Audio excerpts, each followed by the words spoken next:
అందరికీ నమస్కారం అండి. ఈరోజు నేను చేయబోతున్న వీడియో ఏంటంటే బాబాగారి సచ్చరిత్ర పుస్తకంలో నుంచే చేయబోతున్నాను. అదేంటంటే 'బాలాజీ పాటిల్ నేవాస్కర్' ఇదేనండి ఈరోజు వీడియో. ఈ బాలాజీ పాటిల్ అనే వ్యక్తి బాబాగారికి గొప్ప భక్తుడంటండి. అలాగే ఇతను ఎలాంటి ఫలాపేక్ష లేకుండా బాబాగారికి సేవ చేసేవాడంట. ఆ సేవ ఎలా ఉండేదంట అంటే బాబాగారు తిరిగే వీధుల్లో అంటే ఎక్కడెక్కడైతే బాబాగారు ఏ మార్గంలో అయితే తిరుగుతారో ఆహ్, ఆ ఒక మార్గాలని శుభ్రంగా క్లీన్ చేసేవాడంట. అలాగే ఎలాంటి ప్రతిఫలాపేక్ష లేకుండా ఈ పని చేసేవాడంట. అంటే నాకు ఈ పని చేస్తే పుణ్యం వస్తుంది. లేదంటే ఈ పని చేస్తే నన్ను మెచ్చుకుంటారు. అట్లా ఏం లేదు. అతని మనసుకు నచ్చింది ఆ పని చేస్తున్నాడు. అలా చేసేవాడట.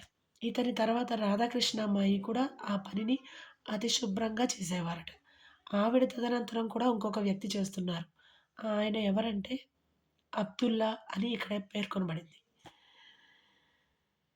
ఈ బాలాజీ పాటిల్ ప్రతి సంవత్సరము పంట కోయగానే అది మొత్తం తెచ్చి బాబాగారి ఎదుట పెట్టేవాడట.